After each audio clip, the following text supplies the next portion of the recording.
Hi there guys, I'm Nikhil from Notion Hub, and in this video, I'll be showing you some of the most important tips and tricks for your Realme 11 Pro Plus. By the way, I have also posted a dedicated video for the best feature section where I've talked about some of the interesting features on this phone. So definitely check out that video as well, link will be in the description. With that said, first I'll start off with the navigation gestures.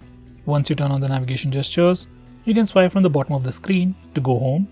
You can swipe and hold for recent apps. To go back a step, you can swipe from the left side of the screen or the right side of the screen and your phone will take you back a step. For Google Assistant, you can swipe from the bottom left corner or the bottom right corner diagonally and it will trigger Google Assistant. Besides that, you can also quickly switch between applications by simply swiping left or right on the bottom bar of the screen.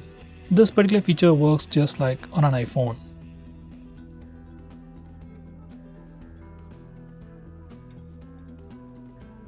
Next, we also have a quick shortcut to instantly switch between the current application and the previous application.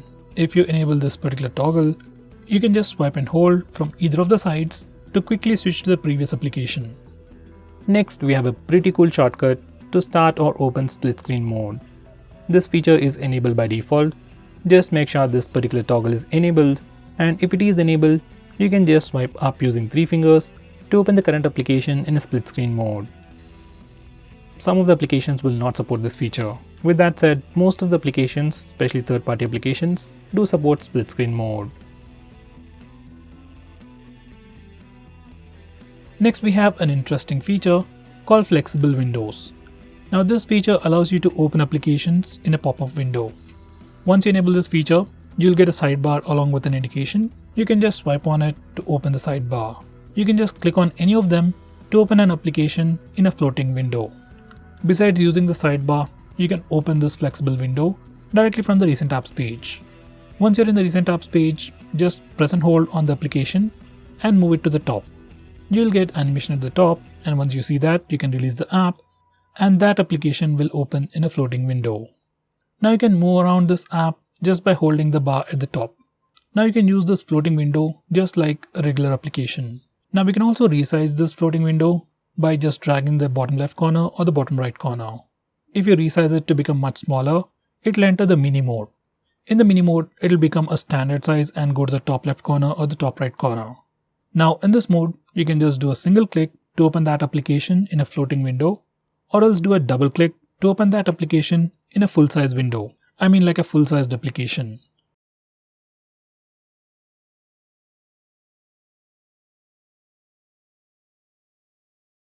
Next, we can also change fonts on this phone. You can choose between some pre-installed ones or just download the ones you like. Now here's a store for that. There are a lot of free fonts and some pretty good looking paid fonts.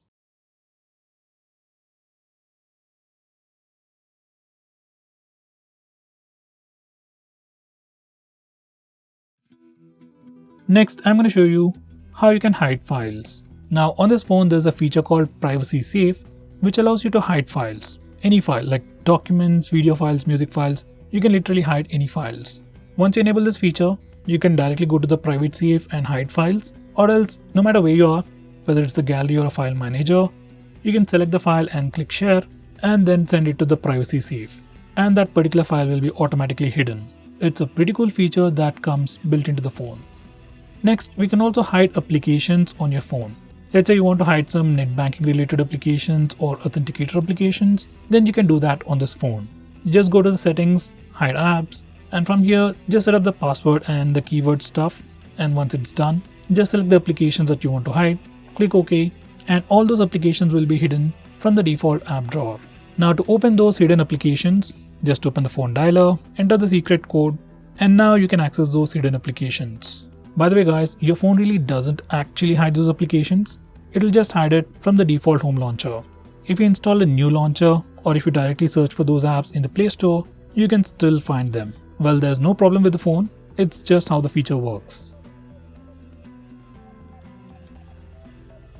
Next, I'm going to show you how you can lock applications. Once again, if you have some security related apps that you don't want others to open easily, then you can lock all those applications. Just go to settings and from the privacy section, you can access the lock apps feature. From here, you can lock all the applications that you want. By the way, we can also use face unlock and fingerprint unlock to unlock those locked applications just for a bit more convenience. If you're going to lock up some important apps like net banking applications or something related to stocks and stuff, then I would recommend you not to use the fingerprint and face unlock features. Better enter the password yourself. Next we have Smart Sidebar. Now this is another super handy feature. Once you enable it, you can access a sidebar by just swiping from the upper edge. In the sidebar you have some quick shortcuts to some actions and some quick shortcuts to applications. You can just drag any of these applications out to open them in a floating window. You can also drop these applications to the bottom to open applications in split screen mode. It's a super useful feature.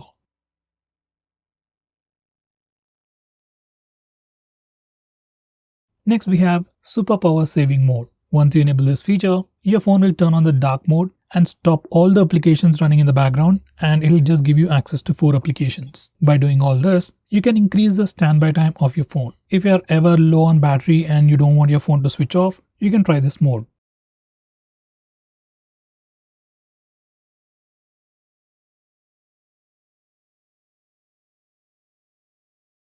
Next we have a new gesture called Icon Pull Down Gesture.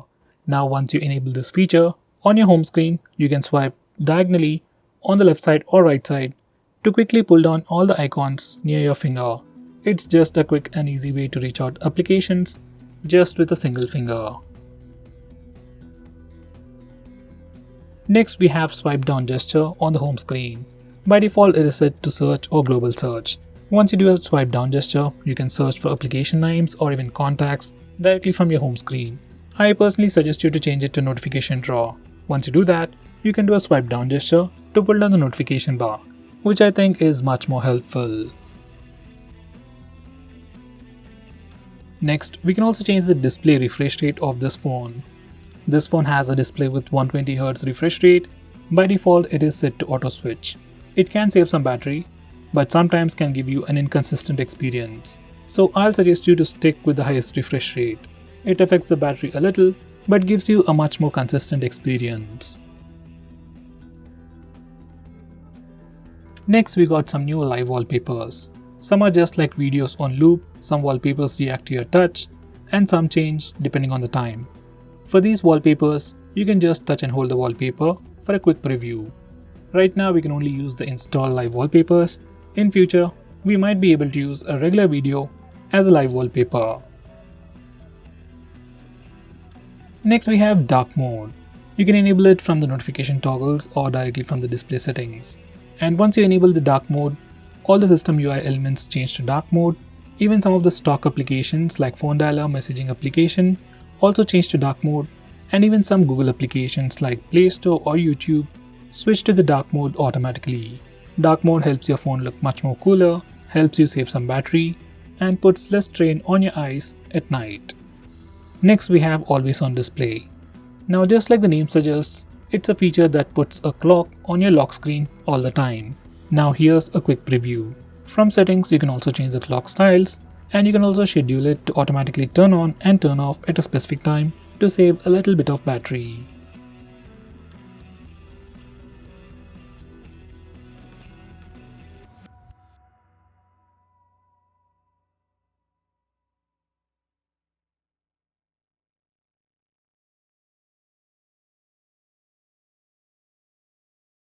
Next, I'm going to show you different ways to take a screenshot on this phone. So first we have the normal way where we can use the buttons. Just press the volume down and power button both at the same time to take a screenshot. Next we have 3-finger screenshot gesture. Now this feature is enabled by default. To take a screenshot, you can just swipe down using 3 fingers and your phone will take a screenshot. It's just like pressing the buttons, but instead of pressing the buttons, you just need to swipe down using 3 fingers and your phone will take a screenshot. Personally, this is my favorite way to take a screenshot. Next, I'm going to show you how to take a long screenshot. For that, first take a regular screenshot and then click on the preview. Now select scroll. Now you need to scroll the page. And once you're done, you'll get a long screenshot. Next, I'm going to show you how to record the screen on your phone. For that, first go to the toggles. And if you can't find the screen recording option, you need to click this button over here and search in the extra toggles.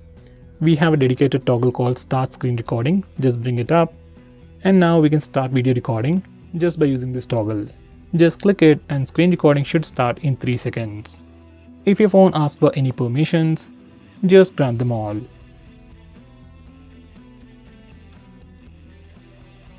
Next, I'm going to show you some camera gestures. First, we have touch. Once you enable this feature, we can take a picture by just touching the preview screen.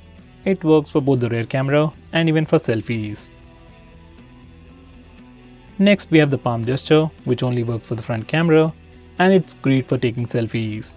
Just enable it and then show your palm to the front camera, and your phone will take a picture in just 2 seconds. And here's a quick preview of that once again. Next, I'm going to show you how to trigger Google Assistant with the power button. Just enable this toggle and now press and hold the power button to trigger Google Assistant. If you press and hold the power button longer, we will see the power options. If you are using navigation gestures, this is pretty useful.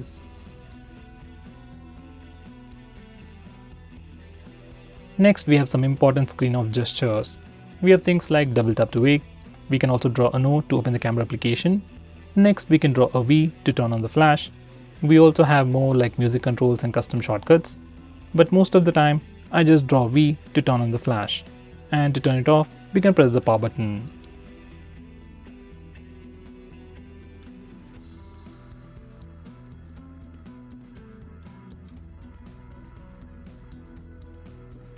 Next, I'm going to show you how you can change your default apps. Whether you want to change your default launcher, default browser or anything, for that we need to first go to settings. Once you're in settings, select app management, then select default apps. Now from this page, you can change your default launcher, default SMS application, browser and so on. I would definitely recommend you to change your default browser to Google Chrome. Next, I'm going to show you how to display the battery percentage on the status bar. For that, go to settings, then select notification and status bar, and then enable this toggle. Once you do that, we can see the battery percentage on the status bar. In the same way, if you want to see the network usage on the status bar, enable this toggle.